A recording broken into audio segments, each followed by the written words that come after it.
Bona tarda a tothom i disculpen les molèsties, problemes tècnics de darrera hora. Avui tinc el plaer de presentar-les a la doctora Carmen Fernández del Centro de Investigaciones Biológicas Margarita Salas, que ha tingut l'amabilitat de venir de Madrid fins a Barcelona per explicar-nos una qüestió que, la veritat, com dèiem la setmana passada, senzillament tots utilitzem contínuament, però som molt poc conscients del què i del com. Como decía la semana pasada, todos, tenemos en nuestro mundo occidental tenemos el lujo de, cuando tenemos una enfermedad, nos encontramos mal, de ir al médico, de ir a la farmacia y se nos recetan una serie de medicamentos.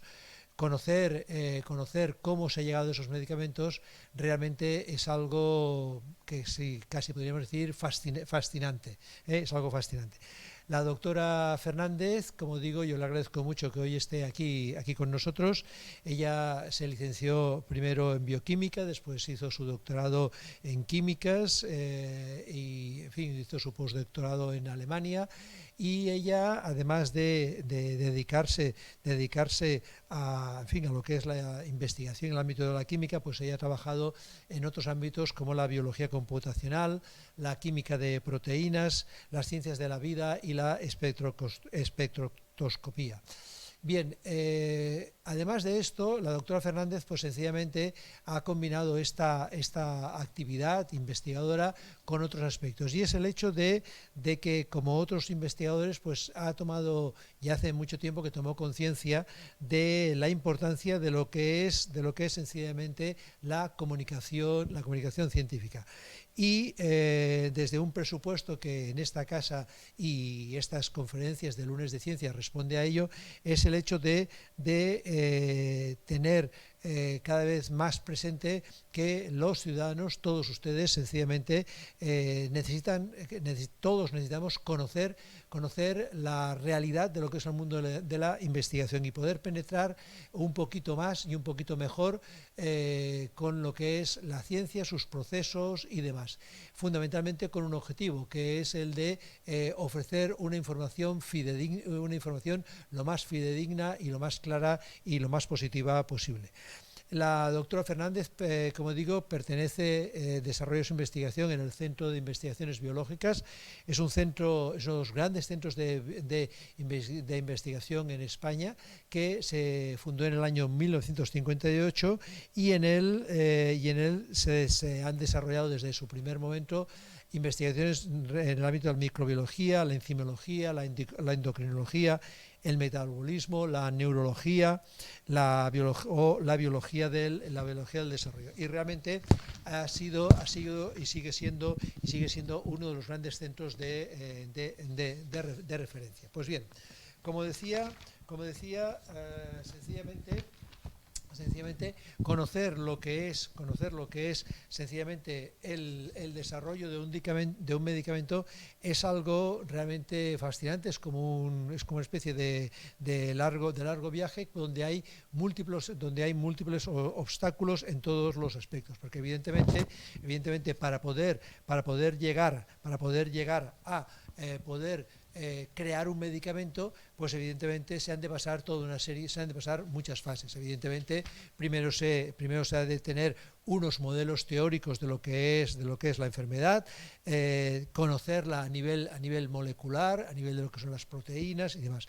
Y en este sentido, la doctora Fernández pues sencillamente trabaja en un ámbito muy específico, que es la resonancia magnética nuclear, donde trabajan sobre todo con vistas a conocer lo que es el mundo de las moléculas y sobre todo en el mundo relacionado sobre todo con los carbohidratos y demás, que, como todos ustedes saben, es uno de los elementos fundamentales para lo que es la vida. Pues bien, Para poder desarrollar sencillamente un medicamento, pues lo primero que hay que conocer pues es la definición del modelo patológico de lo que es la enfermedad, después la identificación de lo que son las dianas sobre las cuales nosotros hay que atacar, sobre lo cual el medicamento tiene que actuar directamente, y evidentemente todo lo que significa después la validación de todo ello. Claro, para todo ello significa, es un proceso que resumido pues realmente es realmente muy complejo. Además de lo que es la identificación de las dianas terapéuticas, sencillamente también es necesario otros aspectos para poder conocer lo que y poder llegar a ese medicamento.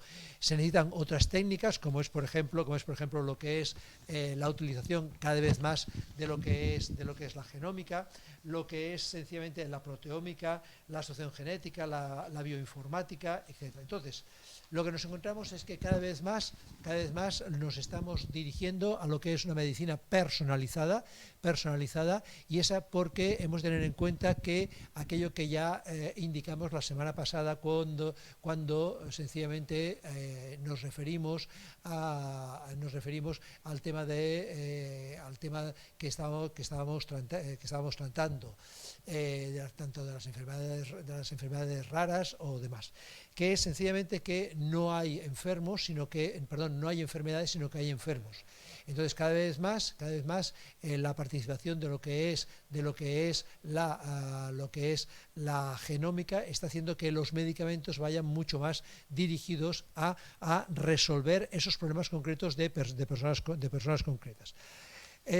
Todos somos conscientes que además todo este mundo de los medicamentos es un mundo, pues como digo, fascinante. No tan solo conocer lo que es su producción, su desarrollo, y esto pues la doctora Fernández pues lo ha explicado en un libro que todos ustedes ya pueden ver, y que pueden adquirir en la editorial CSIC y la editorial Catarata, dentro de esta colección del CSIC, que es lo que sabemos que es sencillamente cómo se fabrica un medicamento. Pues bien, hemos de tener en cuenta que este mundo de los medicamentos, este mundo de la farmacia, sencillamente es un mundo altamente complejo. Todos somos conscientes y estamos todavía en la COVID. La COVID no ha pasado y en estos momentos en España todavía no, pero en algunos países de Europa, por ejemplo en Alemania, la COVID está subiendo de manera muy importante. Por lo tanto, todos nos hemos de proteger mucho.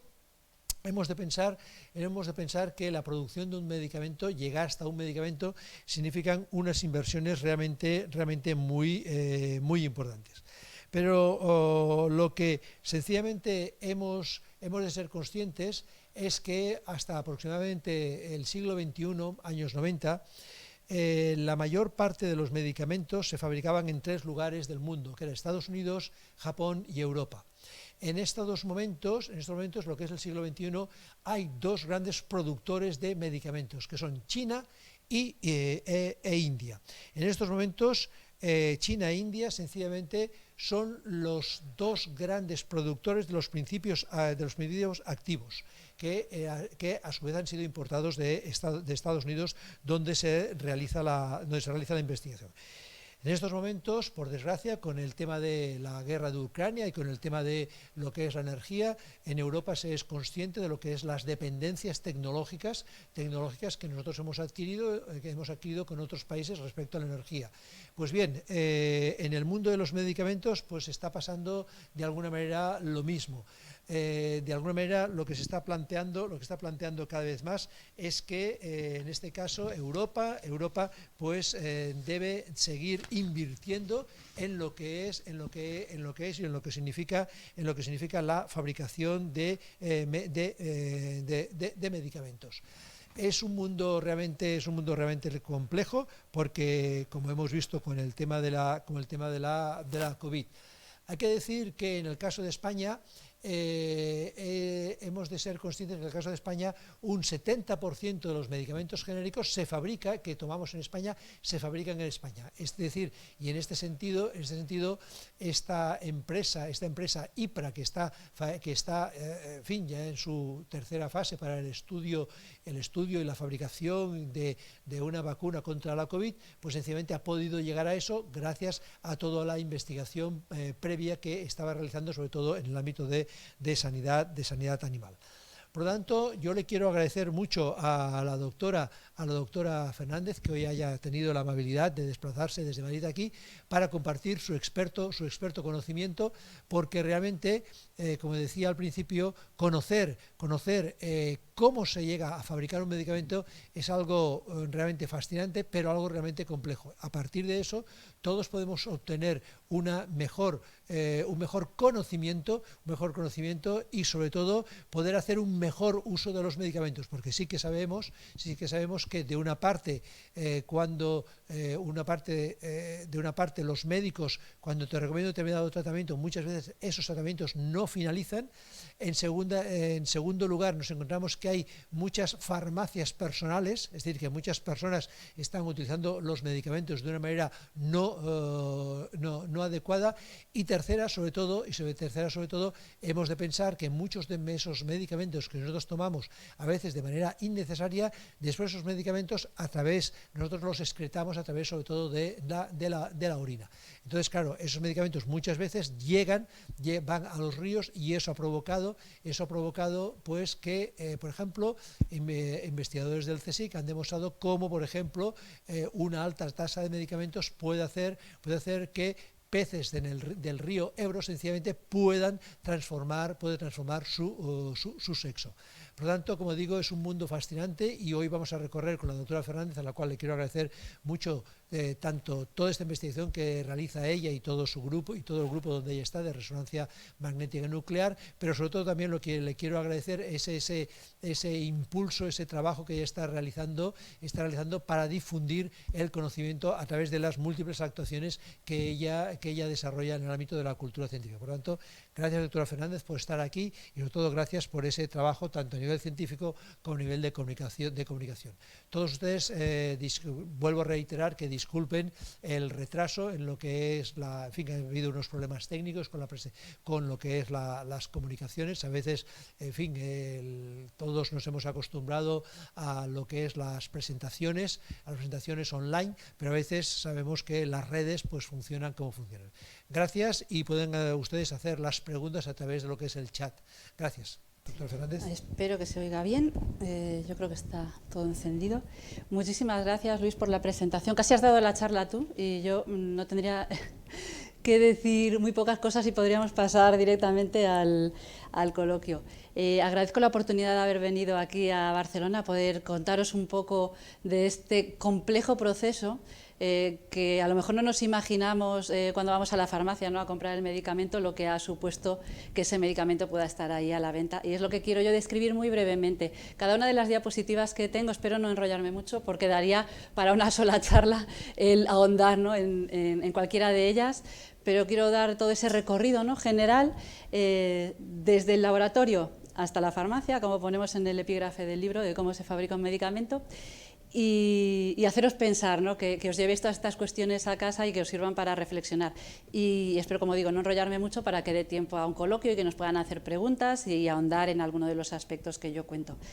Haré también un poquito de historia de la ciencia. A mí me gusta mucho la historia, y creo que también en el contexto nos viene bien un poco tener alguna pincelada histórica para entender el cómo hemos llegado a producir los medicamentos de la manera en que los producimos y cómo vamos a ser capaces de mejorar, ¿no?, estos procedimientos. Y pondré también como ejemplo, evidentemente creo que en este tema no lo puedo evitar, de la pandemia que tan de cerca nos está tocando a todos. Entonces, como digo, yo empiezo siempre en el pasado, empiezo en la antigüedad, porque el tema de curarnos de nuestras enfermedades, de las dolencias que sufrimos, no es algo que nos preocupe desde hace 10, 100, 200 años. Nos lleva preocupando desde hace muchísimo más. Y como ejemplo os pongo esta mandíbula que está aquí. Esta es una mandíbula de Neandertal que tiene una antigüedad aproximada de 49.000 años. Se encontró aquí en España, además, en el yacimiento del Sidrón, en Asturias, y ahí trabajan compañeros del CSIC, como son Antonio Rosas, que dirige las excavaciones en ese yacimiento, y Carles Lalueza Fox, que además está aquí en Barcelona. Pongo esta mandíbula por una razón muy concreta y, aunque no lo parezca, muy relacionada con el tema de la charla.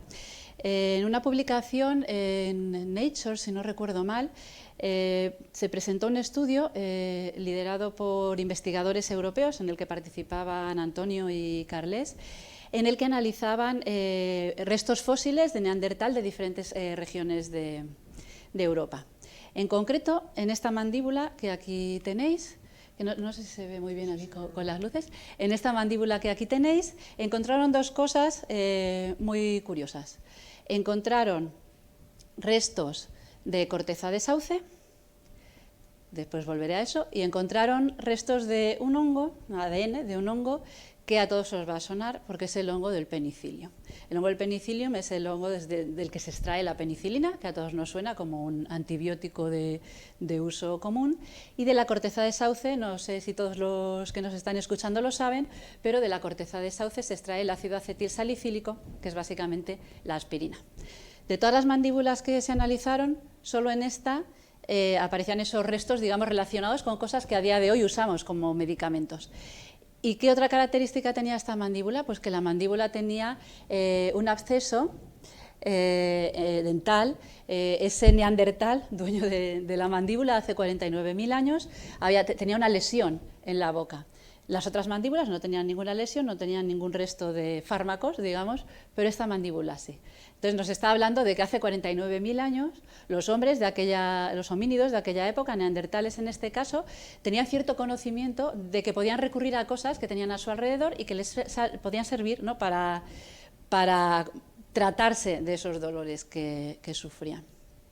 Lo cual nos está hablando, pues, de una protofarmacia, digamos, pero simplemente recurrir a lo que tenemos alrededor. Nos venimos un poquito más hacia el presente y nos quedamos hace 4.000 años.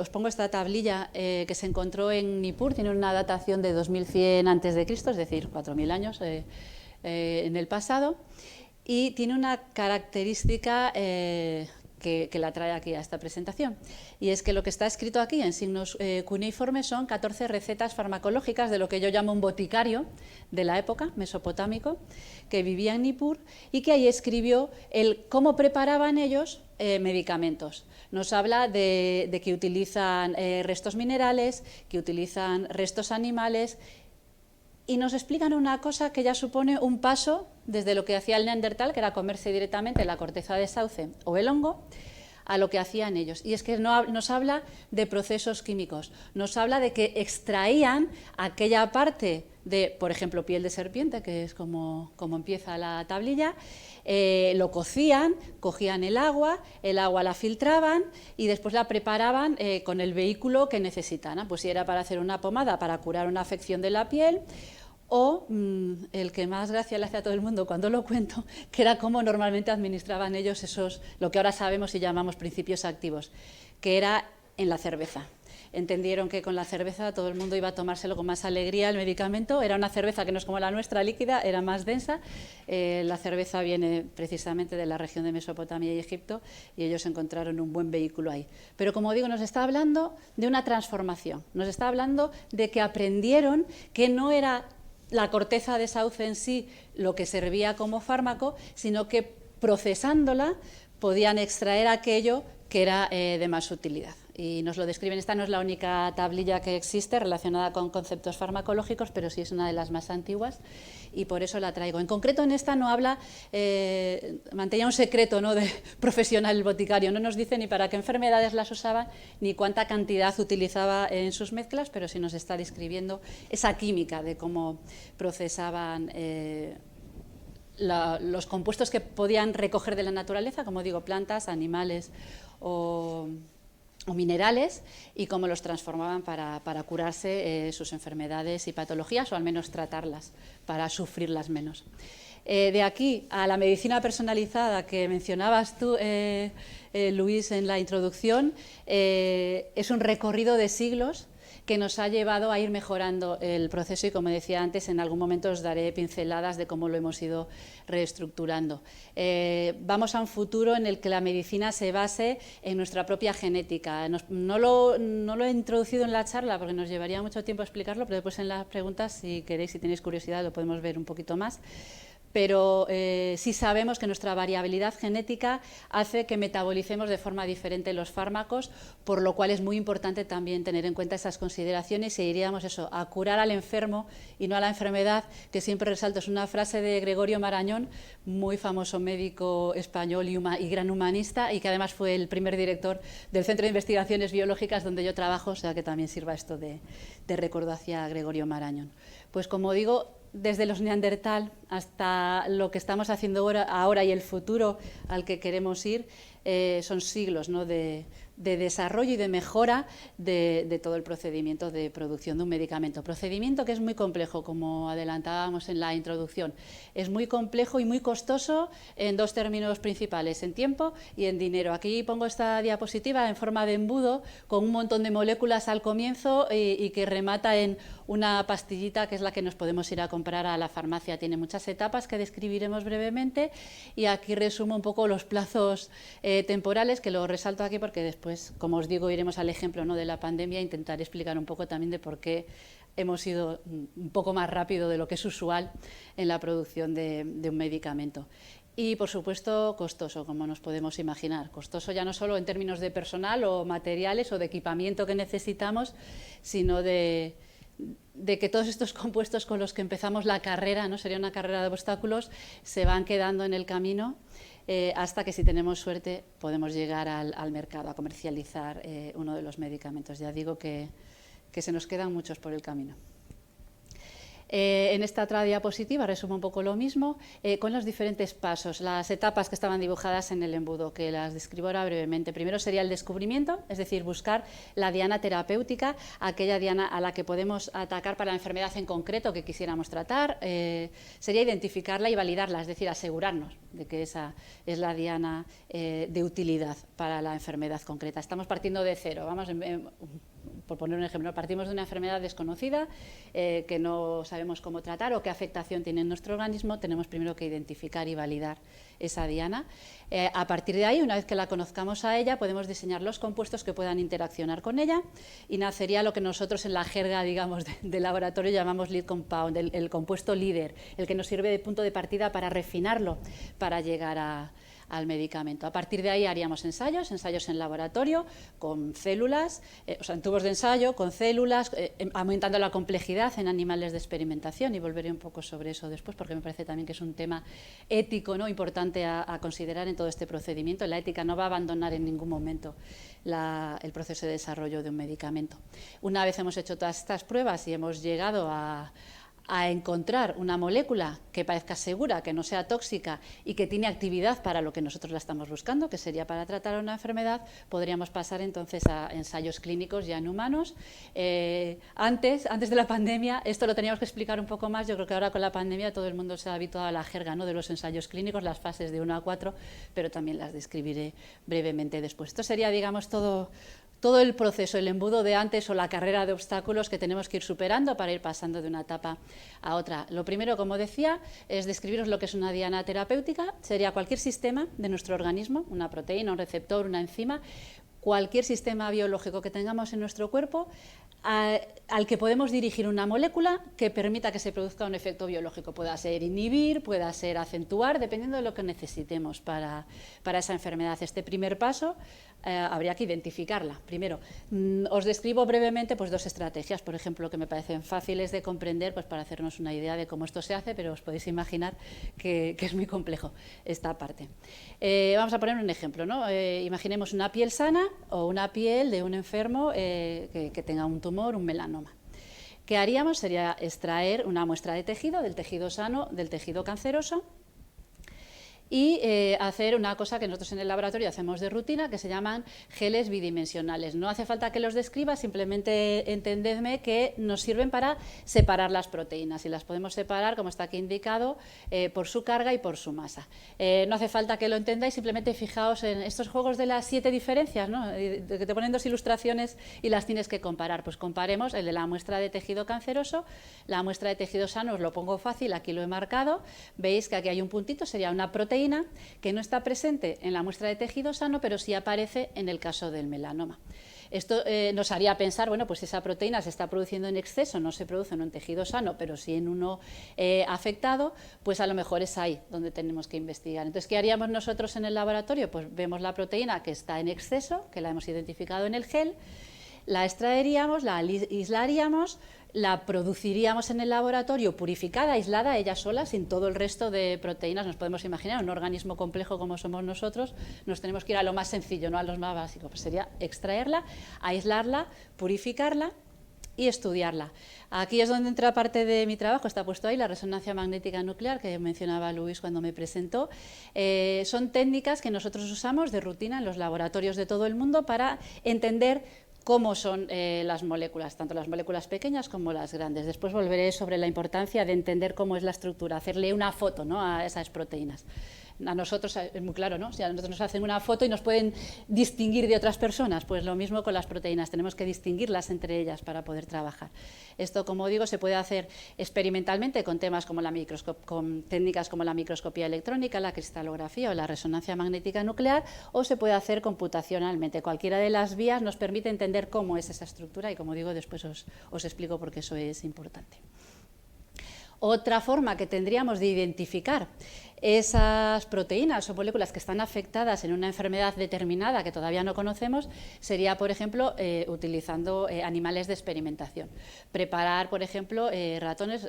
Cuando hablo de esto, muchas veces me preguntan, sobre todo cuando son chicos jovencitos, si cogemos un ratón en el campo y con ese trabajamos en el laboratorio, y para nada, son ratones especiales, específicamente nacidos y criados para nuestros experimentos. Y, por ejemplo, podemos crear ratones en el que se elimine o se suprima un gen que entendemos que gen está asociado con esa enfermedad que estamos estudiando. Se estudia cómo se comporta el ratón frente a un ratón normal, y de esta manera pues también podemos hacernos una idea si esa diana terapéutica que nosotros hemos identificado es la correcta o no para la enfermedad. De esta manera pues identificamos esa diana y la validamos. Hay un montón de técnicas, como mencionabas también antes, Luis, de genómica, de computacionales y demás, que nos permiten un poco acercarnos, ¿no?, a esta parte difícil que es, en una enfermedad desconocida, caracterizar qué es lo que la está provocando y cómo vamos a poder trabajar, ¿no?, para curar esa enfermedad. En el caso del coronavirus, ¿no?, que es el que nos toca más recientemente, es identificar qué virus es el que estaba provocando la enfermedad, que en este caso pues era un virus desconocido, el SARS-CoV-2. Después podemos volver sobre eso. Una vez identificamos la diana, decía antes, tenemos que caracterizar los compuestos que van a poder interferir con esa diana y desarrollar pues, la respuesta biológica que buscamos. Y lo explico muy fácilmente, yo creo que con esta ilustración se entiende perfectamente, una llave y una cerradura, ¿vale? Imaginemos que la diana, nuestra diana terapéutica, nuestra proteína o enzima, es la cerradura. Los compuestos, los productos que van a poder provocar esa acción biológica sobre la diana serían las llaves. Todos entendemos que según la puerta que queramos abrir vamos a utilizar una llave u otra. No todas las llaves, a no ser que sea la llave maestra, ¿no?, van a abrir todas las puertas. Pues aquí nos pasa lo mismo. Las dianas, la enzima, la proteína, tienen una estructura determinada. Os decía antes que es muy importante conocerla. ¿Por qué? Porque estructura y función van asociadas, ¿vale? La función que va a hacer una proteína o una enzima de nuestro organismo va a estar relacionada con la estructura que tiene. Entonces, si yo conozco qué estructura tiene, voy a poder caracterizar por comparación con otras enzimas o proteínas qué función va a tener, y la molécula que va a interaccionar con esa diana, con esa enzima, con esa proteína, también tiene que tener unas características determinadas. Tendría que ser esa llave, tendría que tener la forma adecuada para poder interaccionar y ejercer la acción que tiene que ejercer. Entonces, pues por eso es muy importante conocer la forma de todas estas moléculas de cara a poder trabajar con ellas y poder conseguir, ¿no?, lo que queramos conseguir con ese medicamento. ¿Cómo podemos diseñar estos compuestos? Pues tenemos múltiples formas. Una forma sería recurrir a la naturaleza, igual que se hacía, ¿no?, en el pasado. Productos naturales, animales, pues como esta rana, por ejemplo, de la que se extrae, creo que es un sapo, de hecho, que se extrae la epibatina, algas marinas, como el Yondelis, que es un fármaco producido por Farmamar, la empresa española, la morfina, que viene de una planta, antes mencionaba el ácido acetilsalicílico, que viene de la corteza de sauce, o la quinina, que proviene, creo que es el tejo. Pues una manera sería recurrir a esos productos naturales que sabemos que están ahí y que nos pueden dar principios activos para que puedan tener una acción farmacológica. Esa sería una forma. Otra forma sería de pura casualidad, ¿no?, lo que se llama serendipia. La corteza de sauce, por ejemplo, la de la aspirina, pues viene un poco de ahí. La penicilina, que descubrió Fleming, lo mismo. Pues por azar encontramos un compuesto, ¿no?, que después asociamos, ¿no?, con un tratamiento. Eso sería lo que llamamos serendipia. Cosas más modernas que hacemos son los cribados de alto rendimiento. Pues en lugar de probar uno a uno, tenemos robots que nos permiten probar un set de compuestos más o menos grande, librerías de compuestos químicos disponibles que sabemos que pueden tener cierta acción farmacológica y probarlos en estos robots para identificar aquellos que efectivamente puedan interaccionar con la diana que hemos caracterizado antes, o con técnicas y herramientas computacionales. Como digo, cada uno de estos pasos daría para una charla en sí mismo, pero bueno, os doy las pinceladas. ¿Qué hacemos después en el laboratorio? Pues en el laboratorio hacemos un proceso cíclico. Hemos caracterizado el compuesto que parece que interacciona con la diana, que va a tener actividad farmacológica, lo sintetizamos en el laboratorio, es decir, lo producimos puro, hacemos los ensayos biológicos, sean células aisladas, sea en animales, y si funciona, pues seguimos por una vía, si no funciona, volvemos a empezar. Si vemos que tiene cierta actividad, pero no es perfecto, pues rediseñamos, ¿no?, la estructura básica, ese lead compound que decía al principio, el compuesto líder, y lo rediseñamos de manera cíclica hasta que damos con el que tenga la actividad que nosotros precisamos.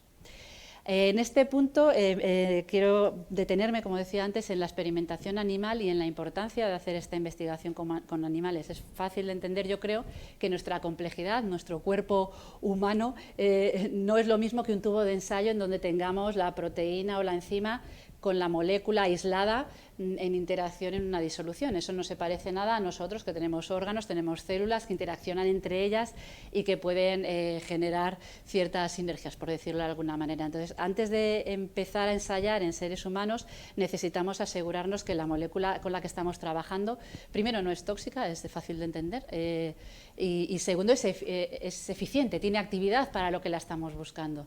Entonces, para eso se utilizan animales de experimentación.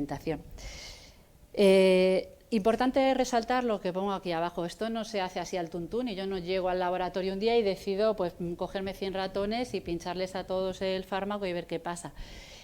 Todo el trabajo de experimentación animal está sometido a la más rigurosa legislación y control, y se está trabajando en lo que nosotros llamamos las 3 R's de la investigación con animales. El reemplazamiento, es decir, buscar otras técnicas alternativas que nos permitan disminuir el número de animales necesarios. Por ejemplo, la biología computacional, la modelización, ¿no?, en ordenador nos permite hacer eso, nos permite caracterizar mejor la molécula concreta que nos va a servir, de manera que no tenemos que probar un set de moléculas muy grande con animales, que nos requeriría más uso de animales. O buscar otros sistemas de estudio, como pueden ser los organoides, que son cosas más complejas que una célula aislada y que también nos pueden dar información y permitirnos hacer estudios, ¿no?, en la pollata, en el laboratorio, antes de pasar a utilizar un ser vivo. Reducción de animales, es decir, hacer una estadística bien definida de manera que no tengamos que emplear más animales de los que son necesarios, reducción del número de animales, o refinamiento de los procedimientos experimentales que estemos usando, evidentemente para causar menos sufrimiento a los animales. Por si alguien más tiene curiosidad, aquí en esta diapositiva están los decretos que legislan toda esta normativa, y la COSCE, la Confederación de Sociedades Científicas de España, tiene un acuerdo de transparencia sobre el uso de experimentación animal y se proporcionan al público, ¿no?, toda la información relacionada con este tipo de experimentación, ya no solo en España, sino en Europa, y cada país tiene su su legislación y su asociación. Pero me parece importante resaltar que de momento no hemos llegado a desarrollar una técnica que nos permita evitar el paso de ensayos preclínicos en animales, pero se está trabajando en esa línea y en mejorar, ¿no?, el uso de animales de experimentación. Cuando esto ya lo hemos hecho, cuando ya hemos hecho los estudios de ensayos preclínicos en animales, entramos en los estudios físico-químicos y toxicológicos. Es fácil de entender el estudio toxicológico, el por qué hay que hacerlo, asegurarnos de que ese fármaco es seguro, que no va a ser tóxico y que no vamos a causar ningún problema a la persona a la que se le administre en los ensayos clínicos, pero después son otras dos cosas que a lo mejor pues no nos habíamos parado a pensar, que se llaman el estudio farmacodinámico y el estudio farmacocinético.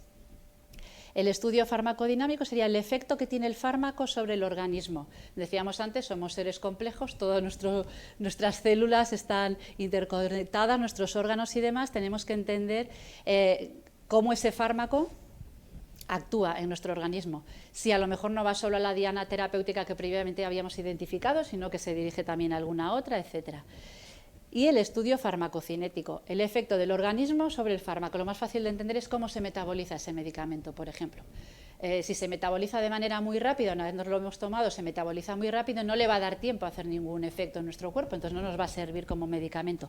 Si se metaboliza muy despacio, entonces vamos a tener a lo mejor lo que sería una dosis de fármaco en nuestro cuerpo más alta de lo que a lo mejor debería ser y nos puede causar también problemas. Desconocer exactamente cómo eso se produce es un paso fundamental a la hora del desarrollo de medicamentos. Una vez hayamos hecho todos estos experimentos, ¿no?, que recogen estas 4 etapas aquí brevemente descritas, tenemos que hacer la parte más tediosa pero fundamental e imprescindible, que es preparar la documentación. ¿Vale? Nadie nos quita de esta parte burocrática. Tenemos que recoger todos los resultados de cada una de las etapas por las que hemos pasado en el laboratorio. En estos casos, normalmente todo este tipo de fases se pueden desarrollar en laboratorios, aunque tienen unos costes económicos ciertamente elevados, pues son costes que más o menos se pueden asumir. La parte, digamos, más costosa económicamente serían los ensayos clínicos y normalmente en ese punto es donde entra la industria farmacéutica a hacer su papel. Pues como digo, tenemos que recoger todos esos resultados y presentarlos a las agencias regulatorias del medicamento para poder solicitar la autorización de ensayos clínicos. No vamos a poder directamente administrar ese medicamento en ensayo clínico a pacientes humanos o a voluntarios humanos sin que las agencias nos hayan aprobado esa solicitud. Os pongo aquí las 3, digamos, la más conocida, que sería la FDA, la americana. En Europa tenemos la EMEA y después tenemos la Agencia Española de Medicamento y Producto Sanitario, que lo que hace es adaptar la legislación europea a la idiosincrasia, digamos, de España. En general, pues, compartimos la mayor parte de los puntos, pero pues siempre hay alguna cosita que se adapta en nuestro país y que a lo mejor en otro país de la Unión Europea no es exactamente igual. Como digo, este paso es fundamental para poder pasar a ensayos clínicos. Mencionaba antes la ética y os decía que la ética no nos va a abandonar nunca en el proceso de investigación, de desarrollo, ¿no?, de un medicamento. Y por eso me quería volver a hacer un poco de historia y deciros que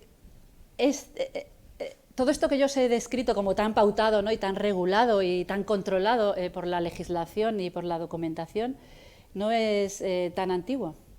Y como ejemplo traigo el caso paradigmático de la talidomida, que seguramente os sonará a muchos de los que estéis escuchando la charla. Y lo traigo porque es de hace nada, bueno, normalmente decía 50 años, pero ya estamos en 2022, son 70, porque este caso fue en 1959, si no recuerdo mal, para que os deis cuenta de que en aquel momento la legislación no estaba tan depurada, ¿no?, y tan estandarizada como la tenemos ahora mismo. ¿Qué sucedió con esta molécula? Que os la pongo aquí, esto es como nosotros vemos los principios activos, los fármacos, eso es un medicamento, esa estructura química.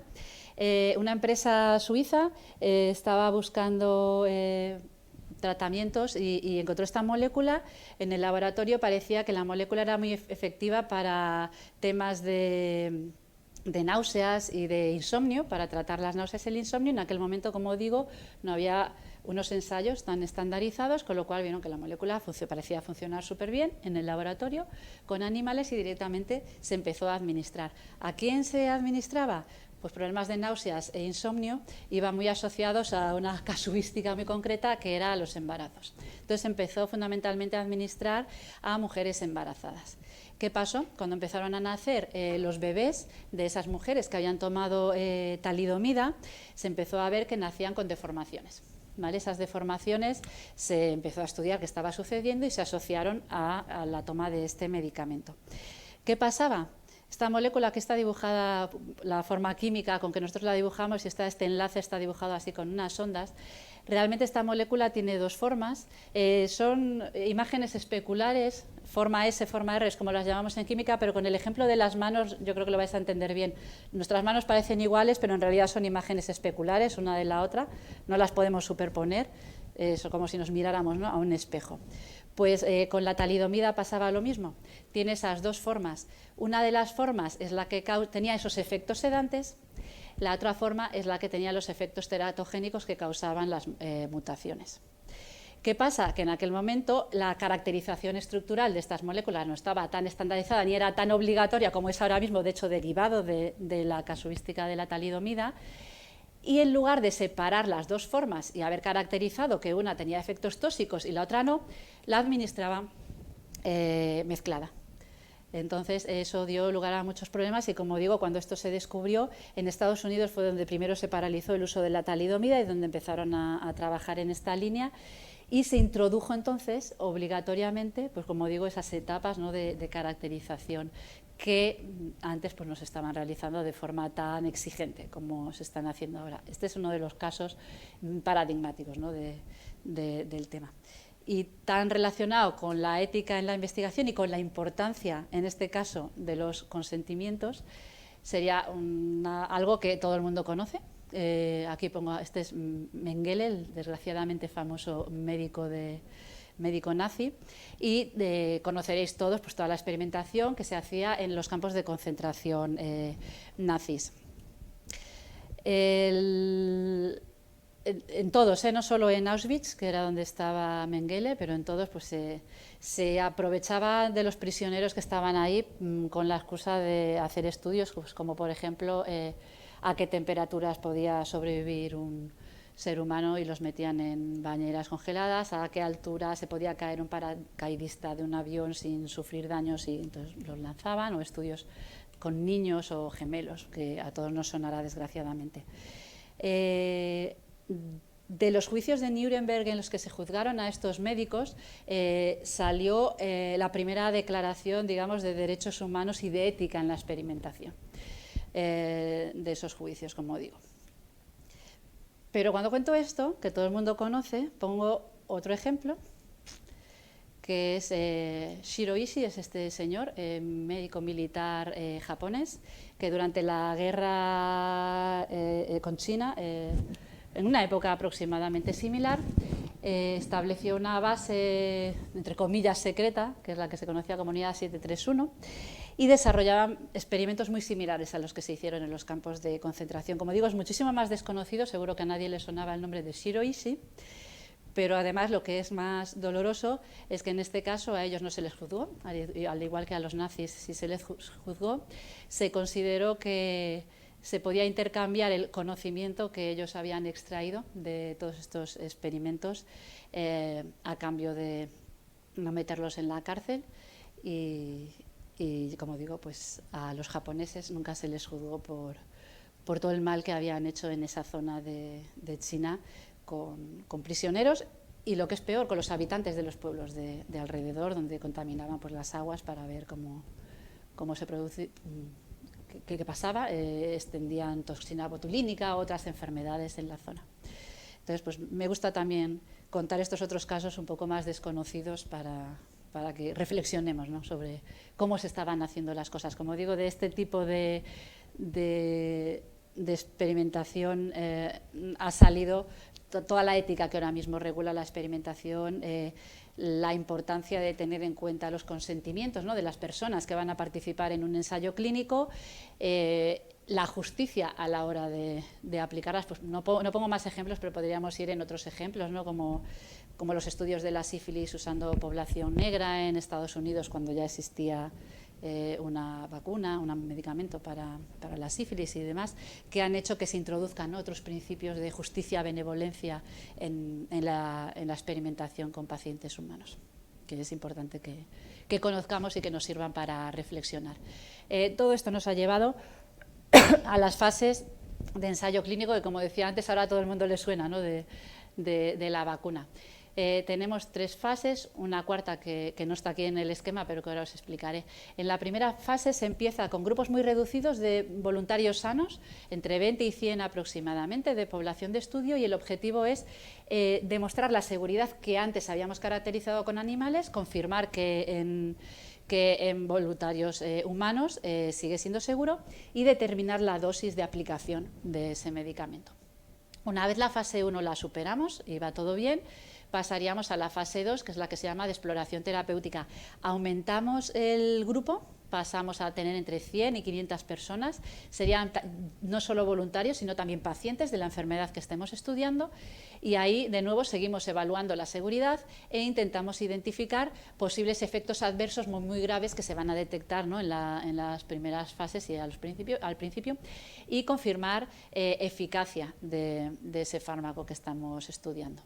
La última fase sería la fase 3 de confirmación terapéutica. De nuevo aumentamos el grupo de pacientes y voluntarios ya entre 1.000 y 5.000 personas. Resalto los números porque después pondremos el ejemplo de la pandemia y las vacunas, que me parece importante mostrarlo. En la fase 3 confirmaríamos la eficacia, es decir, que ese medicamento que estamos administrando es eficaz para la enfermedad que queremos tratar, o, por ejemplo, si existiera otro medicamento que se utiliza para esa misma enfermedad, que es mejor que el medicamento que ya existe. Y monitorizar reacciones adversas a más largo plazo. Todas estas fases tienen un tiempo de duración pues entre año y medio, 2 años, 3, 4 años aproximadamente cada una de ellas. Una vez esto lo pasáramos, y esto se hace no para todos los compuestos con los que empezamos, sino para 3, 4, 5, los que hayamos visto que en los ensayos preclínicos parecen tener eficiencia. Normalmente, de aquí, si hay suerte, se queda un solo compuesto, que es el que se va a probar, y de nuevo tenemos que recopilar toda la información de todos los ensayos que se hayan hecho, documentarla bien, entregarla a las agencias de evaluación. Las agencias revisarán todo el proceso que hemos hecho y si consideran que realmente el fármaco es de utilidad, lo aprobarán. Lo aprobarán y pasará a la venta, se podrá comercializar. Podremos ir a la farmacia y comprarnos ese medicamento. El médico nos lo va a poder recetar. Pero no se acaba ahí, es decir, el procedimiento no se acaba una vez el medicamento está puesto a la venta en la farmacia, me lo vais a entender muy bien.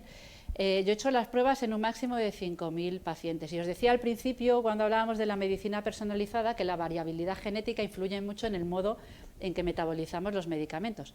Pues aunque en 5.000 personas haya más variabilidad genética que en 20 y por tanto vayamos a poder encontrar efectos adversos o efectos secundarios, no es lo mismo 5.000 personas que empezar a venderlo en una farmacia y llegar a millones de personas. De manera que las farmacéuticas están obligadas a hacer un seguimiento del uso de ese medicamento en las farmacias y, por tanto, los médicos, por ejemplo, que son los que recetan ese medicamento, están obligados a reportar si alguno de las personas a las que le han recetado ese medicamento indica algún efecto adverso.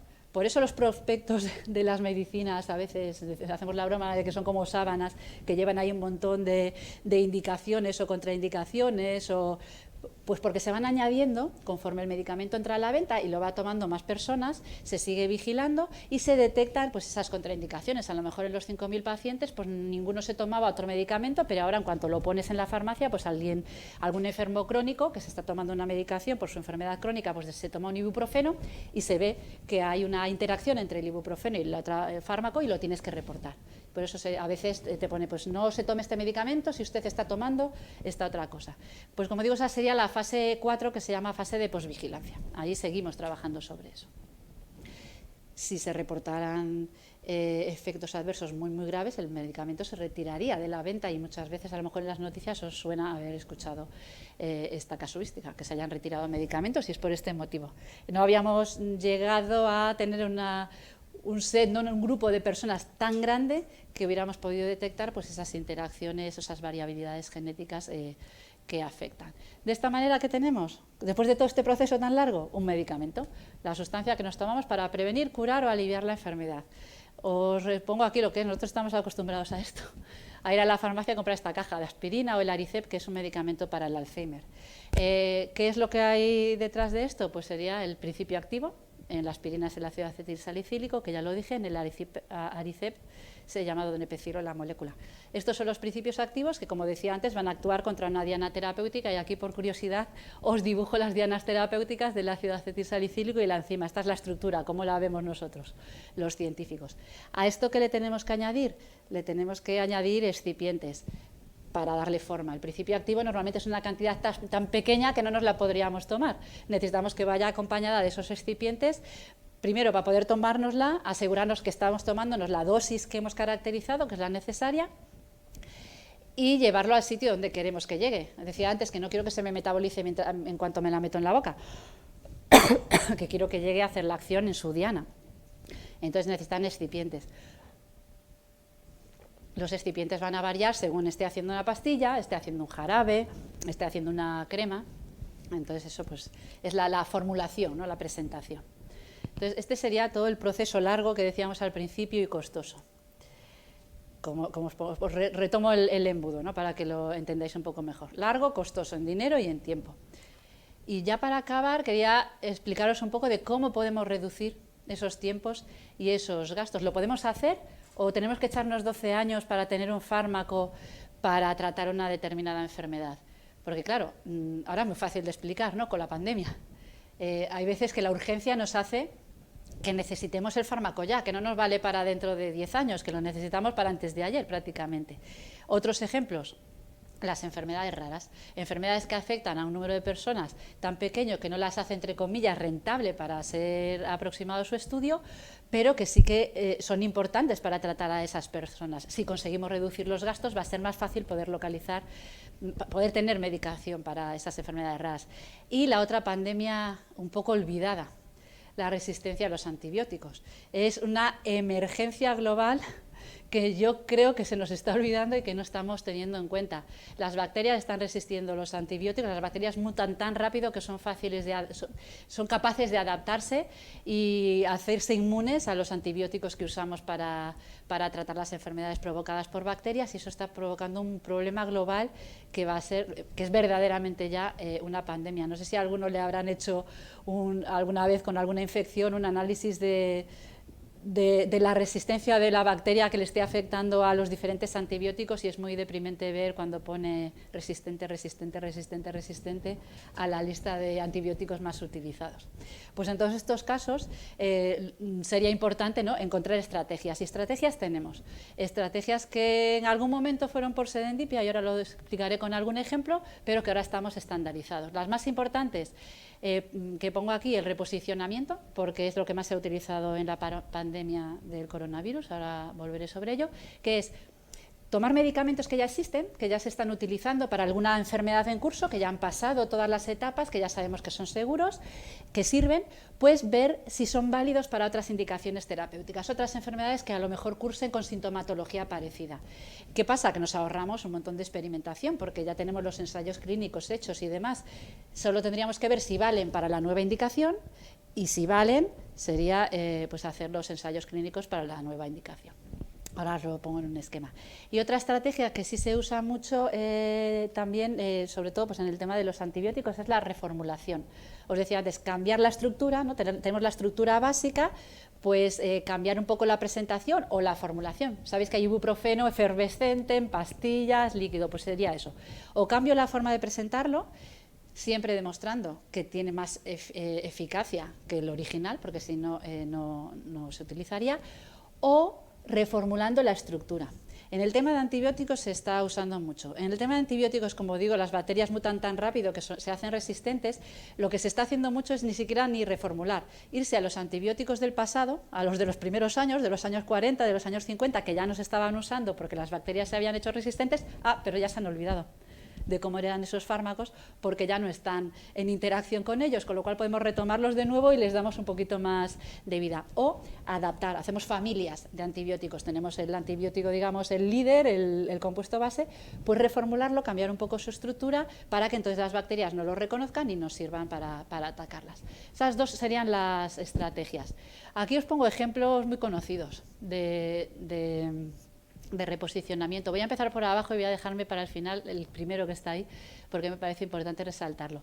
El sildenafilo, dicho así, a lo mejor no sabéis lo que es, pero si os digo Viagra, seguro que todo el mundo sabe lo que es. Este medicamento, el sildenafilo, se estaba estudiando para la angina de pecho. Estaban haciendo ensayos clínicos con voluntarios y pacientes, como decía antes en la explicación de los ensayos clínicos, pero buscando el tratamiento para la angina de pecho. Cuando venían a las entrevistas a reportar pues, cómo se sentían después de tomar el medicamento, pues de la angina de pecho parece que no mejoraba mucho, pero todos reportaban que mejoraban en el aspecto de la disfunción eréctil. De ahí nació entonces la Viagra, que es, yo creo, el medicamento de reposicionamiento más conocido del mundo por serendipia, de pura casualidad, porque se observó en los ensayos clínicos, y de los más vendidos probablemente a nivel mundial. El minoxidil es otro fármaco de ese tipo. Se estaba estudiando para la hipertensión. Para la hipertensión no estaba demostrando una eficacia muy elevada, pero sí se observó que servía para la pérdida de cabello. Entonces es uno de los tratamientos más utilizados para la calvicie, también se usaba para la disfunción eréctil. Esto daría también para otra charla explicando el porqué, y a veces es porque tú pensabas que iba dirigido a una diana, pero realmente en el cuerpo va dirigido a otra y hace otra actividad. O la aspirina que nos tomamos como analgésico también se ha demostrado que puede prevenir enfermedades cardiovasculares y cánceres como el cáncer colorectal. Todo esto son ejemplos de medicamentos que de casualidad, por serendipia, se descubrió que funcionaban bien para otras enfermedades. Y pongo arriba, y decía, lo voy a dejar para el final, el ejemplo de la talidomida, que os hablé antes de ella, que hizo más rigurosos, ¿no?, los procedimientos de producción de medicamentos, porque resulta que la talidomida, tan peligrosa y causando esos efectos tan tóxicos, se ha demostrado que es el fármaco, probablemente, que no hay otro, el fármaco más exitoso para tratar un tipo de lepra en concreto. Y se está estudiando también para el mieloma múltiple, pero su segunda indicación se ha encontrado para la lepra. Fue también un poco de casualidad. En un hospital, si no recuerdo mal, era israelí, o el médico era israelí, tenía un paciente de esa lepra, afectado por esa lepra, con pues, llagas en su cuerpo y demás, y con unos dolores tan grandes que le impedían hasta dormir. Tenía una afectación muy grande. El médico había probado todos los sedantes del arsenal, ¿no?, de sedantes del hospital, ya no le quedaba nada para poder tratar a este señor, no sabía cómo tratarle el insomnio y las náuseas, y rebuscando en los cajones debió encontrar allí un poquito de talidomida que se había quedado de la época en que todavía se administraba. Claro, la talidomida habíamos dicho que servía, ¿no?, para el tratamiento de las náuseas y el insomnio. Entonces dijo, bueno, mira, de perdidos al río, este señor está desahuciado, le damos talidomida. Pues oh sorpresa, no solo pudo dormir, sino que empezó a mejorar de las llagas que tenía. Claro, cuando el médico vio eso, entonces ya montó un ensayo para confirmar que efectivamente la talidomida servía como tratamiento para esa lepra y conseguía reducir enormemente las afectaciones de los pacientes.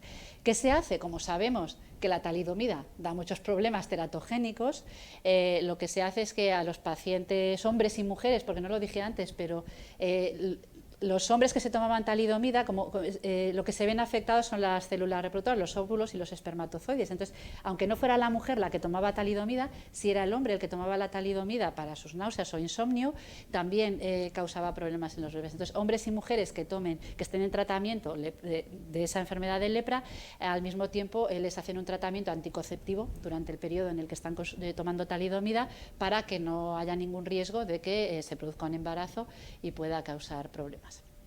Pues como digo, estos digamos que son ejemplos de medicamentos que hemos reposicionado de casualidad, que se ha encontrado, pero bueno, se ha estandarizado el procedimiento. Como decía antes, esto es el resumen un poco de todo lo que os he contado, no lo vamos a repetir, pero bueno, como digo, si tenemos un fármaco que ya conocemos, que ha pasado por todas las fases, que no es tóxico, simplemente sería coger ese fármaco, que lo tenemos identificado, comprobar, hacer la evaluación biológica para la nueva diana de interés y pasar a ensayos clínicos. Como decía, lo iba a explicar esto con el coronavirus, porque es lo que se ha hecho como estrategia.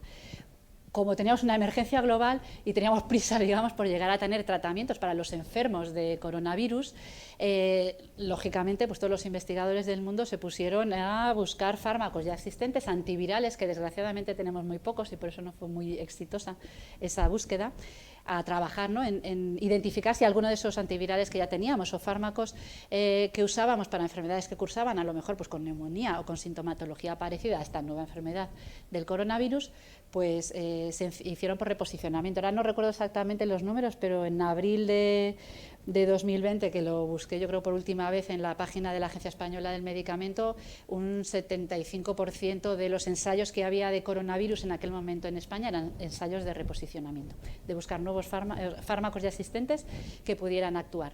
Los dos ensayos, además, importantes también porque se hicieron a nivel mundial e internacional, los más conocidos son el que lanzó la OMS, de Solidarity, y Recovery, que lo lanzó la Universidad de Oxford. Probaron diferentes antivirales que ya conocíamos o compuestos que estaban en uso para otras enfermedades, a ver si eran eficaces para tratar el coronavirus, pero la verdad que de los que se seleccionaron en aquel momento ninguno demostró tener una actividad o una eficacia muy grande, aunque algunos sí se llegó a probar como uso de emergencia para pacientes hospitalizados, como pudo ser por ejemplo el Remdesivir. Pero en realidad la verdad que fue un esfuerzo masivo y rápido a nivel internacional, pero no dio muchos resultados. De todas maneras, a día de hoy ya tenemos bastantes fármacos, tratamientos terapéuticos, el fármaco para darle a la persona que está enferma ya de coronavirus. Estos, por ejemplo, el más famoso yo creo que debe ser este de Pfizer, Paxlovid, pero ya hay bastantes aprobados en diferentes condiciones, ¿vale? Las autorizaciones estas se hacen como uso en emergencia, cuando el beneficio es mayor que el riesgo, y dependiendo del medicamento en sí, pues a lo mejor es solo para pacientes que estén hospitalizados bajo supervisión médica en que se le puede administrar este fármaco, y en otros casos no se puede administrar a otras personas, pero eso ya depende del fármaco en concreto.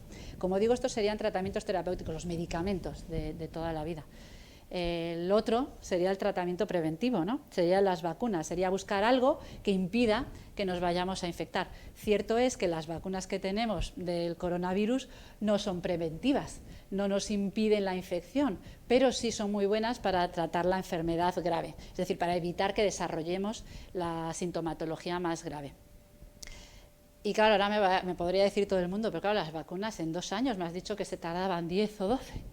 ¿Cómo es posible que hayamos podido hacer esto? Digo en 2 años, es que no lo hemos hecho ni en 2 años, realmente, porque en finales de 2020 ya estábamos administrando la vacuna de AstraZeneca. No es ningún truco, no es magia, no es nada, es ciencia y regulación. Entonces, os quería describir aquí un poco, o lo podemos dejar para las preguntas, pero bueno, describir un poco el por qué sí hemos podido llegar hasta ahí. Es cierto que la COVID-19, la enfermedad que causa el SARS-CoV-2, es una enfermedad provocada por un virus nuevo que no conocíamos. Pero ese virus nuevo es muy similar a otros coronavirus de los que ya teníamos conocimiento y es familia del SARS-CoV-1, por eso este se llama 2, y del MERS. El SARS y el MERS nosotros conocemos muchos coronavirus que lo único que causan son resfriados comunes, pero sí había 2, que son estos 2, el SARS y el MERS, que causaban una epidemiología más grave. ¿Qué pasó? Que no se transmitían tan eficientemente, entonces se quedó muy localizadas las epidemias de SARS y de MERS. Pero en cualquier caso, conocíamos los coronavirus y ya se había desarrollado tecnología para y vacunas para esos virus, con lo cual era, digamos, sencillo adaptarlas para el nuevo coronavirus porque tenían una similitud estructural suficiente. También teníamos muchos conocimientos sobre la tecnología para desarrollar vacunas de ARN, se llevaba estudiando esto desde hace mucho tiempo. Otra parte que yo diría casi que es más fundamental o clave que el conocimiento previo, que evidentemente es esencial, sería la financiación. Decíamos antes, estamos en una emergencia, necesitamos el tratamiento para ayer, no para mañana. Entonces se invirtieron unas cantidades de dinero que permitieron desarrollar investigación y hacer pruebas a un nivel que nunca jamás se ha hecho antes con ningún otro medicamento, ¿vale? Las agencias reguladoras también, evidentemente, por esa presión y esa emergencia, analizaron de forma, digamos, más acelerada, dejaron a lo mejor de lado otras documentaciones para poder procesar los datos que iban llegando de los ensayos de estas vacunas nuevas. Se aprobó la reestructuración de las fases clínicas y ahora os voy a poner un esquemita para acabar donde eso lo explico un poco mejor. Las empresas farmacéuticas, a riesgo de que las vacunas no funcionaran, como tenemos que tener en cuenta que una cosa es el estudio y otra la producción, empezaron a producir las vacunas a gran escala sin saber si realmente las iban a poder vender después, si iban a tener los requisitos de seguridad y eficacia, pero para asegurarse de que tuviéramos cantidad suficiente para poder administrarla a nivel internacional. Y las autorizaciones, como decía antes, se hicieron autorizaciones en uso de emergencia, que es una fórmula que existe en las agencias regulatorias del medicamento. Pues eso, cuando hay una emergencia sanitaria, por el motivo que sea, es evaluar el beneficio frente al riesgo, y si el beneficio supera el riesgo y la emergencia lo reclama, se puede hacer esta autorización en uso de emergencia. Se sigue investigando para confirmar que no hay ningún problema, pero se hace una autorización en uso de emergencia y se puede pasar a la comercialización. Esto es más o menos a grandes rasgos los puntos clave o principales de que las vacunas hubieran llegado, pero como digo, la financiación es un paso muy importante. Aquí, como decía en el esquema, las fases antes os dije que iba fase 1, después la fase 2, después la fase 3. ¿Qué se hizo aquí? Aquí se usaron grupos de voluntarios muchísimo más grandes que los que se usarían normalmente para la producción de ningún medicamento, que os decía antes. Al usarse grupos más grandes se pudo ver también más rápidamente si causaban o no efectos y se pudieron solapar fases. Entonces, antes de acabar la fase 1, pues a lo mejor te permitían ya iniciar la fase 2. Hacerlas, digamos, solapadas y acelerar entonces los tiempos. Las agencias evaluaban los resultados de los ensayos clínicos en esos puntos y permitían entonces el paso más acelerado a las siguientes fases para dar la licencia. Entonces, de esa manera se consiguió un poco acelerar, ¿no?, todo el proceso y llegar a tener, como digo, unas vacunas que desgraciadamente no fueron preventivas, pero sí fueron y son de mucha utilidad para prevenir la enfermedad grave. Decías antes, la pandemia no se ha acabado, el coronavirus sigue ahí, pero por suerte la sintomatología sí se ha reducido, hemos podido controlar el que menos pacientes, ¿no?, sufran la fase más grave de la enfermedad. Y con este ejemplo acabo. Ahí os pongo los dos libros, Cómo se fabrica un medicamento y Nuevos usos para viejos medicamentos, que es el último que he sacado en colaboración con mis compañeras Nuria y Mercedes, del CIB también, en el que precisamente hablamos de todas estas técnicas de reposicionamiento y de reformulación que se están utilizando, y ponemos ejemplos para esas tres grandes áreas que os decía antes: pandemias o enfermedades emergentes, enfermedades raras y tema de resistencia a los antibióticos, donde es fundamental. Y con esto dejamos el turno de preguntas. Para los que estáis aquí o los que estáis en casa, yo estoy encantada de responder todas las preguntas que vayan llegando. La tablilla esta, por cierto, es una reproducción de la tablilla de los fármacos. Está puesta ya a conciencia. Magnífico, doctor Fernández, porque realmente hoy creo que hemos aprendido mucho, como las dos anteriores conferencias dedicadas al ámbito de la biomedicina, de la ELA y de las enfermedades raras. Tenemos una primera pregunta, después le haremos otras preguntas, que nos dice el señor Amadeu Pie, que nos dice: en Estados Unidos la primera causa de muerte es la incompatibilidad de medicamentos. Por encima de lo que es del cáncer y de cardio, del corazón. ¿Sabe si usted es cierto esto? Dice, lo que son las informaciones de los medicamentos indican no prender si uno es alérgico. ¿Cómo sabemos rápida y fácilmente?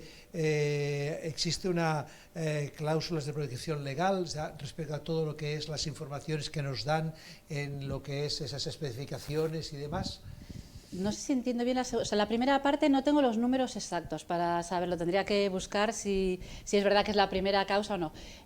Si es posible, aquí claro, todo el tema de los medicamentos tiene muchas ramificaciones, ¿vale? Lo tendríamos que aproximar desde muchas perspectivas diferentes. Es cierto que hay países, y no sé si es el caso, claro, desconozco, no he vivido nunca en Estados Unidos, si es el caso de que haya mucha automedicación y que por tanto entonces se pueda producir esa incompatibilidad de fármacos que tú te dice el vecino, no, es que yo me tomo para la lesión de rodilla, me viene fenomenal este medicamento, no vas al médico para que te mire de acuerdo a tu historia clínica si te lo tienes que tomar o no, te lo empiezas a tomar y a lo mejor puede haber ahí un problema de ese tipo, pero los números exactos no los tengo, los tendría que buscar. Pero, quiero decir, a lo mejor la primera causa de muerte no es, pero no me extraña que pueda ser derivado de muchos factores, de que se esté produciendo automedicación o no.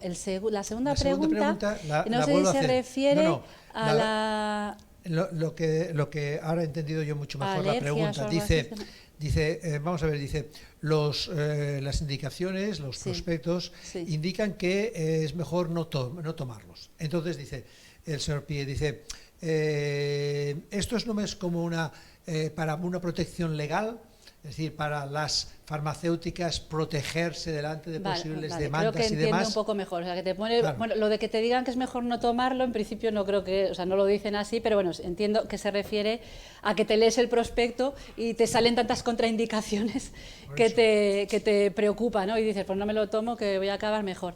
A ver, es como lo del el vaso está caliente, que te ponen la típica leyenda urbana esta que dice que se quema la gente y se lo tira encima en el Starbucks y se quema y entonces les tienen que poner una etiqueta de tenga cuidado porque el café sale caliente. Por un lado puede ser, pero en realidad no es por protección de, oye, que aquí ponía que no te lo tomes y te lo has tomado. Es porque están obligados, como decía antes, están obligados a que si se detecta algún efecto adverso, sea del tipo que sea muy grave, menos grave, normalmente lo pone 1 de cada 100 pacientes, 1 de cada 1000, va escalado. El ibuprofeno, por ejemplo, que nos lo tomamos alegremente todos, tiene más contraindicaciones casi que las vacunas del coronavirus si las leen bien. Es por obligación, o sea, no es solo para cubrirse las espaldas, que entiendo yo que es por donde iba la pregunta, sino que están obligados a resaltar cualquier posible contraindicación que se haya detectado de ese medicamento, sobre todo en medicamentos de uso tan común, ¿no?, como podría ser el ibuprofeno. Puedo poner otro ejemplo de medicamentos que aquí en España se toman sin ningún problema y que hay otros países donde no se pueden tomar y están prohibidos por temas de variabilidad genética de contaminantes. Y por eso es esencial, ¿no?, leerse el prospecto es importante, sobre todo si nos tomamos otras medicaciones. El caso del nolotil. No sé si lo conocen los oyentes. El nolotil aquí en España, normalmente pues cualquier operación, sobre todo pues de los dientes, te dan nolotil, un analgésico más fuerte, ¿no?, que el ibuprofeno y que el paracetamol. Los países del norte de Europa no toman nolotil y no lo pueden tomar porque por la variabilidad genética de las personas de esos países no metabolizan bien el medicamento y puede causar muerte. Y eso creo que, no sé si es una leyenda urbana, pero sí he leído en algún sitio que se empezó a detectar cuando estas personas venían a países del sur de Europa, donde sí lo tomamos, como España, y a lo mejor pues tenían algún problema y los médicos les recetaban nolotil, porque aquí pues se recetaba nolotil, sin saber esa variabilidad genética. Y entonces, pues por ejemplo, es un medicamento que esas personas del norte de Europa no pueden tomar. Eso tiene que quedar registrado. Todo este tipo de incompatibilidades tiene que ir ahí en el prospecto para que tú puedas evaluar, para que tu médico también pueda evaluar, de acuerdo a tu historial clínico, si ese medicamento lo puedes tomar o no, si va a entrar en contraindicación con otro medicamento. Como digo, pues un poco habrá de las dos cosas, ¿no? Te lo tengo que decir, porque es obligatorio decírtelo, y te lo digo un poco, pues no por cubrirme las espaldas, sino para que tú estés informado de lo que realmente te estás tomando o te receta el médico. Yo no sé si alguna vez os ha pasado, pero a mí se me ha pasado de que te recetan algo y cuando lees el prospecto dices, uy, pues no me lo voy a tomar. Pues no, se pasa mucho, por ejemplo, cuando estás embarazada, que como los ensayos no se hacen en personas embarazadas, la mayoría de los medicamentos ponen no administrar a embarazadas o sí, o en lactancia o algo así. Y te lo lees y dices, uy, pues a lo mejor no me lo tomo, porque me está especificando que no es bueno y que se ha demostrado que no es bueno. Entonces, ese tipo de cosas es obligatorio ponerlas en el prospecto. Entonces, otra pregunta. Aquí usted, doctora Fernández, ha citado el tema de la resistencia a los antibióticos. Pero aquí nos encontramos con otro problema, que está, no sé si unido o no unido, el hecho de que la producción de un medicamento pues realmente tiene unos costes importantes, Entonces, producir un medicamento a lo largo, porque claro, estamos hablando como mínimo, estamos hablando de 5 años para que un medicamento llegue al mercado. Entonces, claro, las farmacéuticas tienen que hacer una inversión realmente muy importante, tanto en lo que es todas las fases que se nos ha descrito, pero sobre todo hay que tener muy presente que antes de llegar incluso a estas fases para detectar la diana terapéutica, primero tiene que haber unas investigaciones básicas, que es, gracias a estas investigaciones básicas, que hacía 20, 30 años que se estaba trabajando sobre coronavirus, sencillamente se ha podido llegar en muy pocos meses a poder hacer la vacuna del... No empezábamos en la casilla cero. Exactamente. Empezábamos ya subiendo la escalera. Exactamente. O sea, cuando hemos llegado a producir la vacuna, ya hacía mucho tiempo que se estaba trabajando con coronavirus. ¿Qué se ha hecho? Evidentemente, recopilar la información existente sobre los coronavirus, intentar identificarlo y después poder atacarlo haciendo con esa diana terapéutica y todo este proceso. Pero el problema, y aquí vendría la pregunta, es... En estos momentos, debido a esos altos costes y debido a esas resistencias sobre todo contra el tema contra antibióticos, se sigue produciendo, se sigue investigando, se sigue invirtiendo al mismo ritmo que años A, en el que la industria farmacéutica tuvo unos grandes desarrollos. Esto relacionado con lo que comentábamos antes, que en estos momentos el 80%, 90% de productos activos que nosotros estamos tomando están viniendo de China y de India, porque las farmacéuticas occidentales sencillamente han reducido su inversión y se han dedicado a otros ámbitos, como es por ejemplo la dermatología, donde, por ejemplo, las pruebas clínicas son mucho menores, porque las afectaciones de la afectación de una crema no es lo mismo que la afectación que pueda tener, evidentemente, un medicamento, como hemos visto, por ejemplo, con la talidomida, pongamos por caso. Es decir, desde su conocimiento... Los antibióticos son tan buenos que sigue siendo una vía de investigación potente, tanto en laboratorios a nivel de investigación básica, como también de las farmacéuticas, para identificar nuevos antibióticos o, como decíamos antes, reformular los que ya tenemos o reusar los más viejos. Entonces, eso es una línea que no se ha abandonado y que se sigue haciendo. ¿Qué pasa? Que como se sabe que siendo un antibiótico, por la propia forma en que funcionan los antibióticos, las resistencias no las vamos a poder evitar, se han abierto otras vías paralelas de investigación, usando otro tipo de sistemas, que como pueden ser, por ejemplo, los fagos, la terapia fágica como alternativa a los antibióticos. Entonces, digamos que hay investigación en todas las vías. Las farmacéuticas desarrollan también investigación básica, pero depende del tamaño de la farmacéutica en concreto de que estuviéramos hablando, a qué nivel hacen la investigación. Normalmente, muchas veces lo que hacen es comprar los laboratorios de investigación, hacen la investigación básica, patentan la molécula y la licencian, y hay una farmacéutica que la compra y sigue a partir de ahí, porque ya esa parte decíamos antes que supone unos costes tan caros que ningún proyecto de investigación, ¿no?, a nivel de laboratorio lo puede cubrir. Entonces, iríamos por todas esas vías.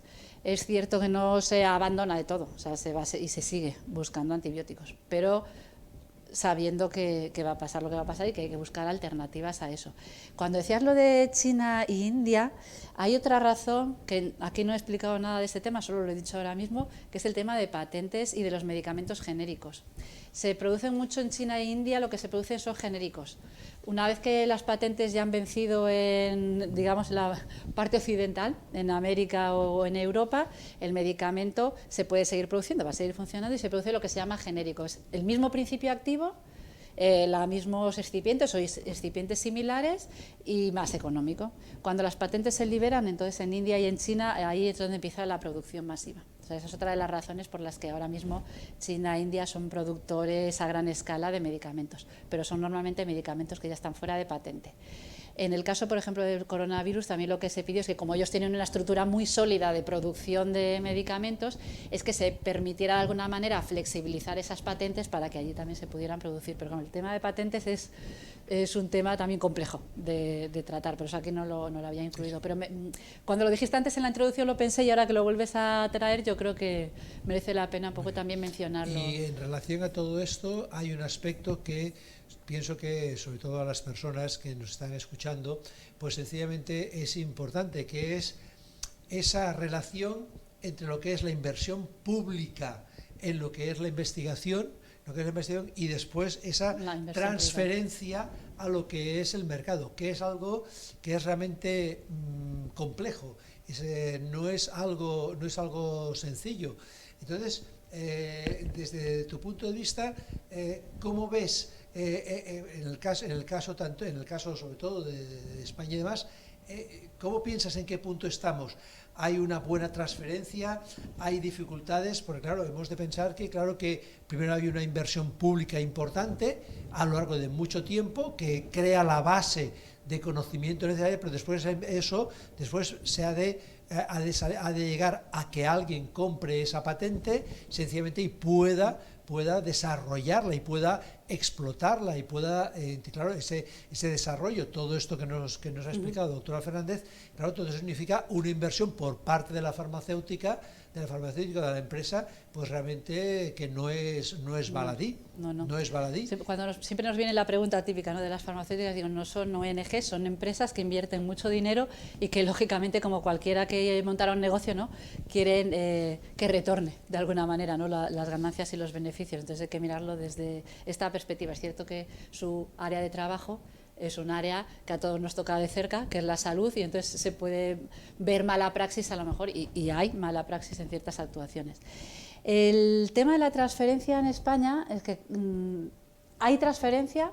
Nosotros, por ejemplo, en nuestro centro de investigación somos muy afortunados y se han creado muchas spin-offs desde el CIB, pero es verdad que en España nos falta infraestructura para esa creación de empresas. En otros países es bastante más sencillo tanto hacer el paso no burocrático de crear la empresa como de licenciar después esos medicamentos que tú tengas y los patentes. En España vamos un poco todavía en la cola, ahí avanzando. Pero sí es cierto que tanto desde las universidades como desde los centros del CSIC se está haciendo, o al menos intentando hacer mucha transferencia de los resultados.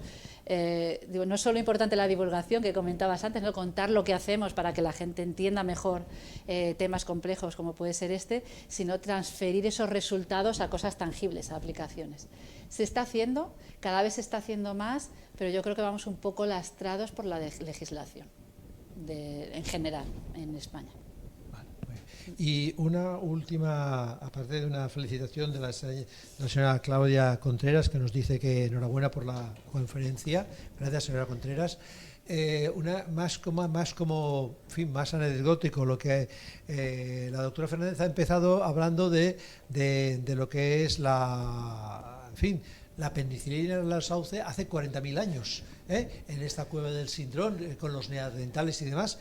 La verdad es sorprende y llama poderosamente la atención este aspecto, ¿no?, que hace 40.000 años estos neandertales pudiesen llegar a, de una manera, de serendipia, pues sencillamente, pues eso, por chiripa, a saber que el sauce, pues que es el principio activo del ácido acetilsalicílico, o que sencillamente la penicilina, a través de estos hongos y demás, podían realmente curar. Es algo que llama poderosamente la atención. Nos llama la atención, yo creo, porque pensamos que toda esta gente, todos estos homínidos del pasado no sabían hacer nada, ¿no? El típico...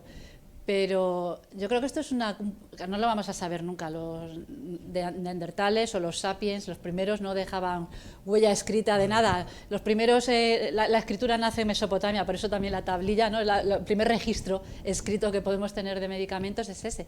Pero para llegar a eso son siglos de evolución y ensayo y error. A lo mejor veían a un animal tomarse alguna cosa y morirse y veían a otro tomarse algo y ponerse mejor, o ellos mismos porque tenían que seleccionar la comida y se comían una baya que era venenosa y se morían, o se tomaban otra y les iba mejor. No sabemos cómo llegaron hasta ahí, pero lo que probablemente sea es así, o sea, es ensayo y error puro y duro, de tomar lo que tienes a mano porque no tienes otra cosa, y ver los efectos. Sería también serendipia, ¿no? A lo mejor me he comido esto porque me parecía muy apetitoso y resulta que es que me dolía la muela y noto que voy mejor. Claro. Y entonces se lo transmites oralmente a tu compañero de tribu o al de la otra tribu que está más para allá. Y entonces son siglos y siglos de ir acumulando esos conocimientos sin saber realmente lo que había debajo, porque claro, no sabían lo que había debajo. Es que en este sentido sí que, y con esto ya finalizaremos, en este sentido sí que hay otro elemento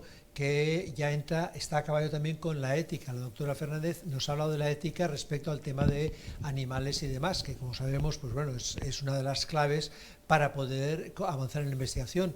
Pero uno de los elementos básicos es sencillamente respecto a lo que son los medicamentos, es por ejemplo el conocimiento de muchos principios activos, evidentemente sin conocer la formulación química, de lo que son, digámoslo, de muchos pueblos ágrafos, es decir, de pueblos sin escritura. Es decir, por ejemplo, estamos refiriendo a pueblos de la Amazonía, es decir, pueblos de la Amazonía donde bueno, han vivido durante miles de años esos pueblos, sobre todo esas poblaciones que son esos pueblos aislados, que bueno, han tenido un conocimiento de primera mano porque tenían una farmacia natural. Claro. Tenían una farmacia natural. Bueno, hemos de ser conscientes de que en algunas ocasiones ese conocimiento ha sido extraído por el mundo, digámosle, desarrollado occidental de una manera pues muy poco ética. Sí, a veces muy poco ética y otras veces, decíamos antes, ¿no? Los productos naturales nos pueden proporcionar de ahí materia prima, ¿no? Para esos prototipos. Muchas veces lo que se ha recurrido es eso, a la tradición oral, a los chamanes, ¿no? De esas tribus y preguntarles cuál es su acervo. Y ver, pues muchas cosas serán cosas que ya a día de hoy nosotros conocemos, ¿no? Como la corteza de sauce y otras no, y de ahí extraerlo.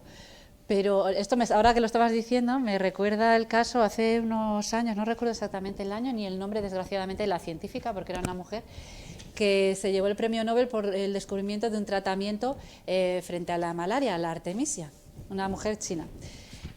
No sé si alguien se recuerda esto, pero a mí sí me llamó mucho la atención leer la noticia relacionada, porque ella contaba que en el laboratorio estaban trabajando con la artemisia, pero no encontraban, digamos, la forma de prepararla de manera que fuera eficiente, ¿no? Como tratamiento. ¿Y ella qué hizo? Era china, recurrió a los manuscritos pues antiguos del siglo VII, VIII, no recuerdo cuál era, donde estaban descritos los usos de la artemisia y cómo se preparaba. Y ahí vio, creo que era, si no recuerdo mal, que había que hervirla, y ellos no la estaban. Y entonces encontró, digamos, en esa medicina tradicional china, en esos manuscritos, la etapa fundamental del procedimiento de manipulación de esa molécula, que no daban con la tecla hasta que no lo leyeron ahí. Claro, probablemente el que redactó ese corpus, ¿no? De medicina tradicional china no sabía el por qué hervirlo funcionaba, pero sí había observado que hervirlo funcionaba.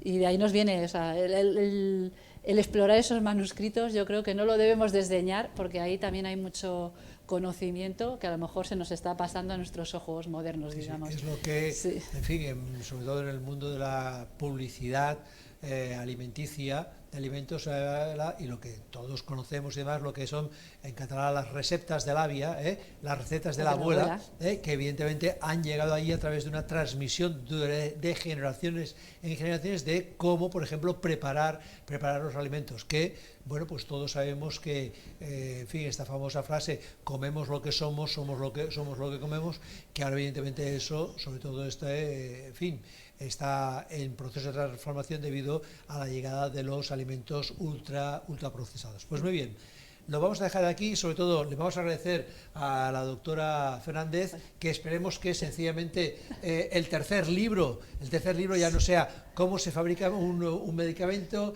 ni nuevos usos para viejos medicamentos, sino que el tercer libro sea este que estábamos hablando, de cómo sencillamente a partir de lo que es la transmisión oral podemos llegar a conocer nuevos usos de no es medicamentos. Mala idea, no es mala idea. O sea que le ponemos el reto a la doctora Fernández, sí. Y demás. Y también pues le agradecemos hacer muchísimo. Historia de la ciencia es importante precisamente por esto que exactamente, estás sí, diciendo. pero de esa historia de ciencia pues, seguro que algo, como por ejemplo la artemisia, podemos hacer. Lo sacan. Y sobre todo yo lo que sigo animando es a seguir haciendo esta serie de libros, esta serie de investigaciones con su grupo de resonancia magnética nuclear, y sobre todo que, como en fin, ya ustedes han comprobado que la doctora Fernández es una gran comunicadora, pues ella pues que ha creado diversas asociaciones, como por ejemplo la Asociación de Clubs de Ciencias de España o las Jam Science, las Jam Ciencias, estas sesiones para poder compartir y divulgar la ciencia, pues que pueda compartirlo y pueda seguir haciéndolo, y que bueno, que esperamos que algún día